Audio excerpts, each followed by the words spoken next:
What is up, you guys? We are back and we are going to be breaking down another UFC card. Today, we're going to be breaking down UFC Fight Night Kape versus Almabayv, and we are going to be just doing the main card on this one. So, to kick off the main card, we have Danny Barlow versus Sam Patterson. And this is kind of that striker versus grappler matchup.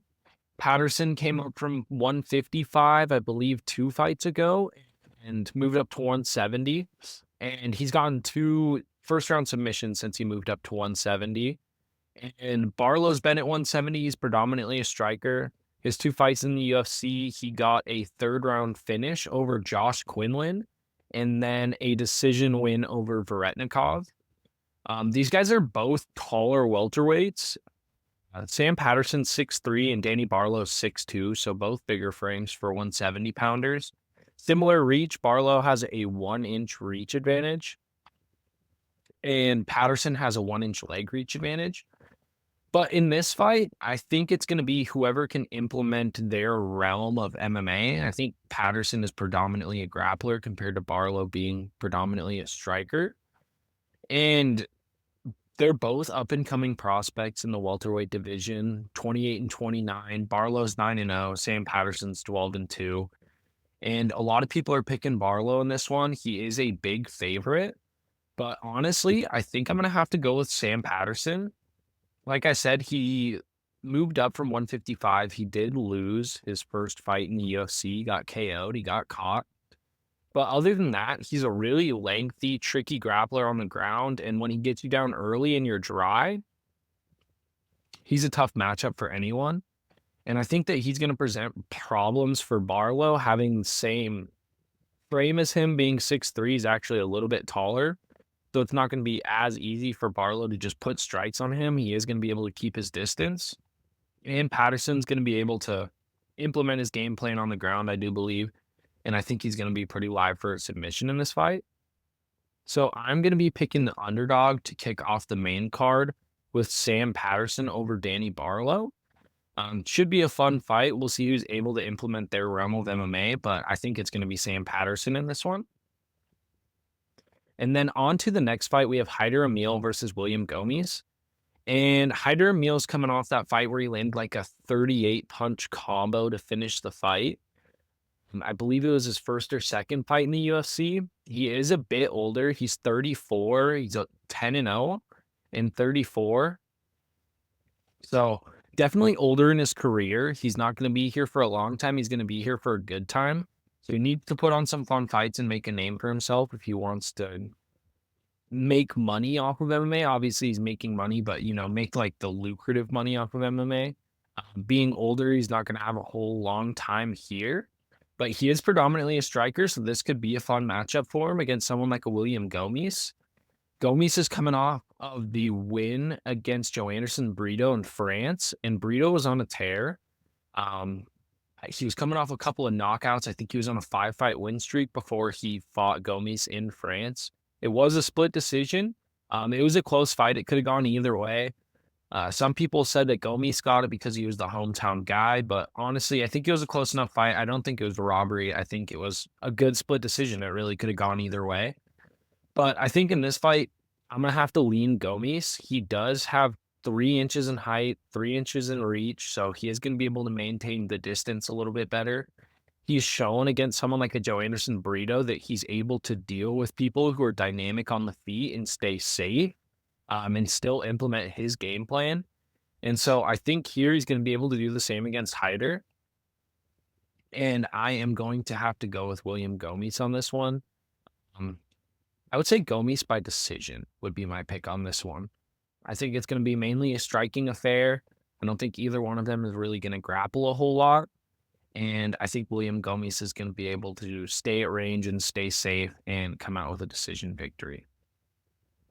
So on to the next fight. I honestly think that this fight should probably be the co-main over what the co-main is.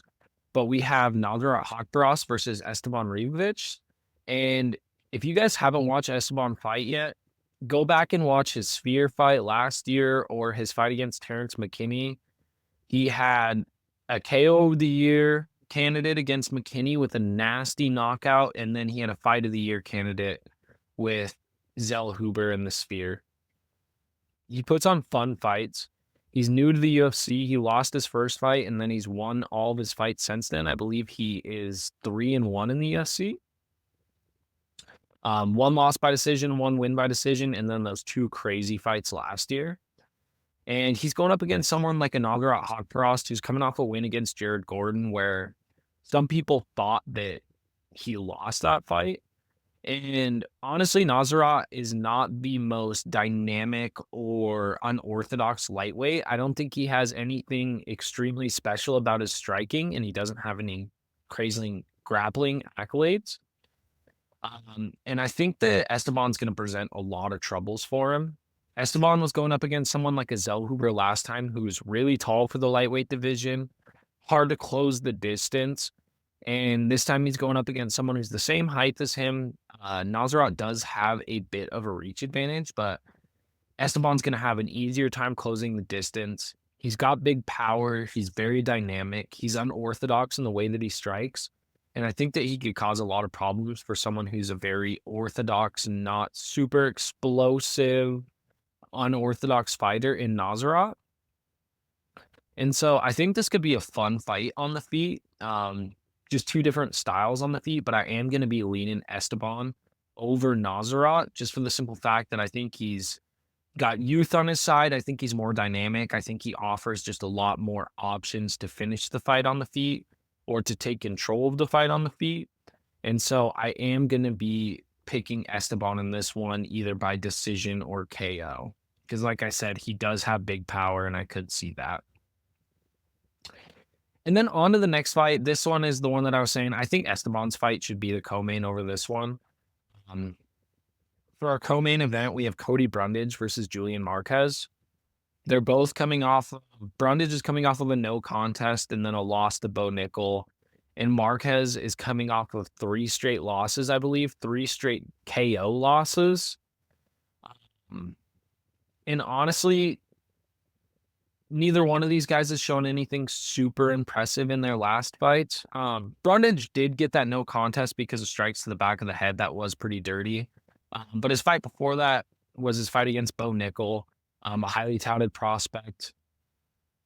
And Bo finished him in the second round. He did hold his own for the first round, but Bo finished him. I think he only landed a couple of strikes on Bo.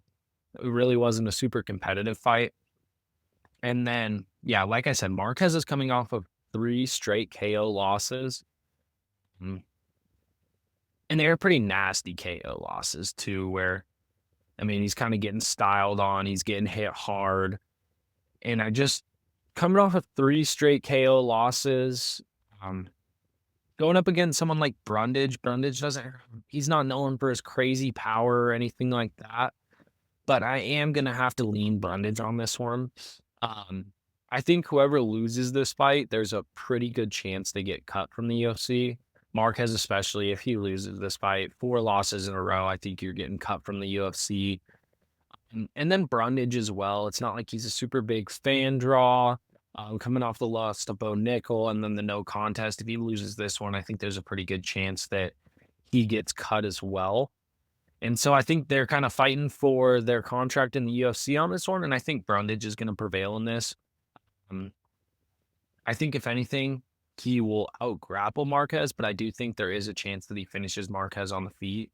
I mean, 3 straight KO losses, you can't be good for your chin, and it may hold up, but there's a good chance it doesn't after 3 KO losses. Your brain just wants to shut off after taking that much punishment. So I'm going to be leaning Cody Brundage on this one.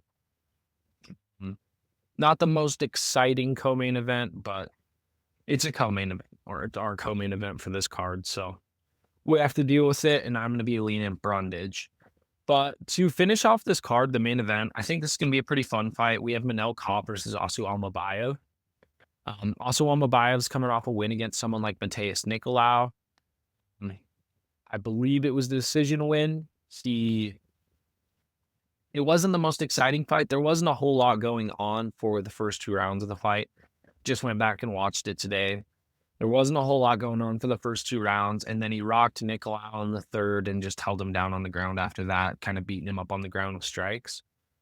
But He's going up against someone like a Kape, who I don't think is gonna be so unactive on the feet. Nicolau really wasn't throwing anything other than to just try and stay safe. And I think Kape's gonna be a lot more dynamic. He's gonna be moving in and out a lot more. He's got a lot more power in his hands. I think he offers a lot more on the feet than someone like a Nicolau does. And Kape looked amazing in his last fight. Like, he looked world class. I know Kape is world class, but he looked amazing in his last fight. And I think he's gonna go out there and be able to do the same thing against someone like also Almabayv. Kape has underrated grappling. I know he lost to Mikhaev, but Mikhaev never really put him in danger on the ground. Like, he controlled him and he continued to foul him, and Kape hurt his toe in the first in that fight. But it's not like Mikhaev was threatening submissions the whole time on the ground and Kape was getting totally outclassed. Like, Kape was threatening Mikhaev with submissions. He was able to defend the takedowns. And I think he's going to be able to do the same here. I think he's going to be able to, if he does get taken down, get back up, or at least be offensive from the bottom to work to his feet.